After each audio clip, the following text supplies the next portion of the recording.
Hi hello പുതിയ വീഡിയോയിലേക്ക് എല്ലാവർക്കും സ്വാഗതം.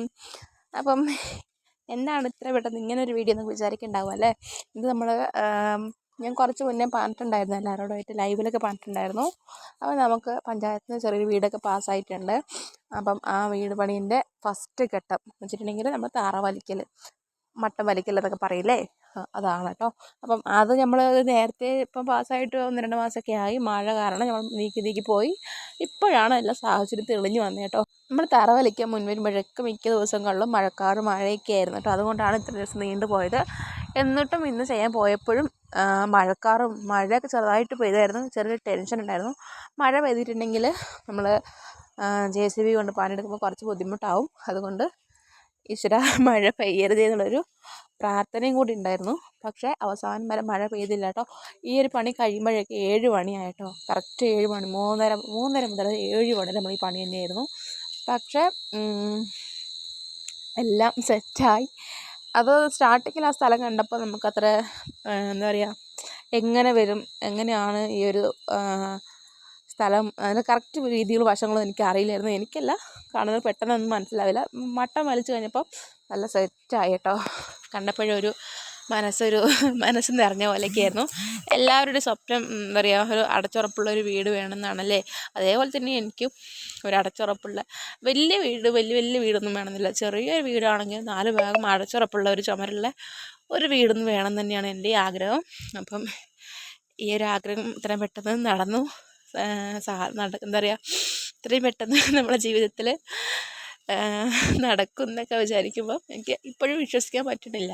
പക്ഷെ അത് ഓർക്കാപ്പുറത്ത് പെട്ടെന്ന് എനിക്കെന്തോ നടന്ന പോലെയാണ്. സ്വപ്നത്തിൽ നിന്ന് എന്തോ നമുക്ക് നേടുന്ന പോലെയൊക്കെ അങ്ങനെയൊക്കെ എന്തോയാണ്. കാരണം ഞാൻ ഒരിക്കലും പ്രതീക്ഷയില്ല ഇത്ര പെട്ടെന്ന് വീട് പാസ്സാവുന്നോ, അല്ലെങ്കിൽ എന്താ പറയുക, നമുക്കൊരു വീട്, സ്വന്തമായിട്ടൊരു വീട് എന്നും ഞാൻ ഇന്നേ വരെ ചിന്തിച്ചിട്ടേ ഉണ്ടായിരുന്നില്ല.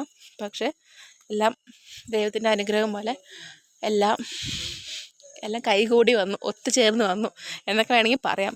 അപ്പം എല്ലാവരും പ്രാർത്ഥിക്കുക നമുക്ക് വേണ്ടിയിട്ട്, നല്ല രീതിക്കൊന്ന് വീട് പണിയെല്ലാം കഴിഞ്ഞ് മുന്നോട്ട് ജീവിക്കാനുള്ളൊരു എന്താ പറയുക, കച്ചുത്തുരുമ്പ് എന്നൊക്കെ വേണമെങ്കിൽ പറയാം. നമുക്ക് എന്താ പറയുക, സങ്കടങ്ങളിൽ നിന്ന്, കഷ്ടപ്പാടുകളിൽ നിന്നൊക്കെ വരുന്നവർക്ക് അതിൻ്റെ വില അറിയുള്ളൂ എന്ന് വെച്ചിട്ടുണ്ടെങ്കിൽ അങ്ങനെ ആയിരുന്നു ഞങ്ങളുടെ ജീവിതം. കൊച്ചു വീട് ആദ്യം ഞാൻ 5-ാം ക്ലാസ്സിലൊക്കെ പഠിക്കുന്ന സമയത്ത് ഒരു കൊച്ചു വീട്, ഒറ്റ മുറി പോലും പറയാൻ പറ്റില്ല. 4 ഭാഗം എന്താ പറയുക, ഈ ഓടയില്ലേ, ഓട കൊണ്ട് 4 ഭാഗം മറിച്ചിട്ട് അതിന് മേലെ മണ്ണിട്ട് ഇങ്ങനെ തേച്ച് അങ്ങനെയൊക്കെയുള്ള ചെറിയൊരു വീടായിരുന്നു. അത് കഴിഞ്ഞ് പുഴയിൽ വെള്ളം കയറിയ സമയത്ത് ആ വീടെല്ലാം നാശമായി പോയി. അങ്ങനെ അവിടെ നിന്ന് ചെറിയൊരു വീട് മാറി കെട്ടി ഇപ്പോൾ ഞങ്ങൾ നിൽക്കുന്ന വീട് എന്ന് വെച്ചിട്ടുണ്ടെങ്കിൽ എൻ്റെ സ്വന്തം വീട്. അങ്ങനെ അവിടെ നിന്ന് മാറി കെട്ടിച്ചുകൊണ്ട് പോയി. അവിടെ നിന്ന് പിന്നെ കുറച്ച് സാഹചര്യ പ്രശ്നങ്ങൾ കാരണം മാറി. അവിടെ പോയി കുറച്ച് ദിവസം വാടകയ്ക്ക് നിന്ന് വീണ്ടും പോയി ഒരു അടച്ചുറപ്പില്ലാത്തൊരു വീട്. എല്ലാം കൊണ്ടും ഇങ്ങനെയൊക്കെ ആയിരുന്നു. ഇപ്പം എന്താ പറയുക, നമുക്കൊരു വീടെന്ന് പറയുമ്പം എങ്ങനെ പറയാമെന്ന് എനിക്കറിയില്ല. ജീവിതകാലം മുഴുവൻ വാടക കൊടുത്തോ അല്ലെങ്കിൽ ഒരു അടച്ചുറപ്പില്ലാത്ത വീടോ ഒക്കെ ആകുമ്പോൾ നമുക്ക് കുഴപ്പമില്ല. പക്ഷെ ഇന്നേക്ക് തലമുറ പിള്ളേർക്കൊക്കെ ഇതുപോലൊരു ഇതാണ് എൻ്റെ വീടെന്ന് പറയാൻ ഉള്ളിൽ ചെറിയൊരു സങ്കടമൊക്കെ ഉണ്ടാവും. പക്ഷേ എനിക്ക് കുഴപ്പമില്ല, എനിക്ക് ഏത് വീടാണെങ്കിലും കുഴപ്പമില്ല. സന്തോഷം സമാധാനം ഉണ്ടെങ്കിൽ എനിക്കത് മാത്രം മതി. പക്ഷെ മക്കൾക്ക് അങ്ങനെയല്ലല്ലോ. അങ്ങനെ ഒരു സാഹചര്യം മാറി മറിഞ്ഞ ഒരു ദിവസം കൂടിയാണ് കേട്ടോ.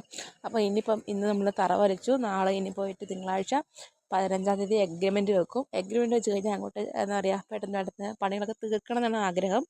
അപ്പോൾ എല്ലാവരും പ്രാർത്ഥിക്കുക കേട്ടോ.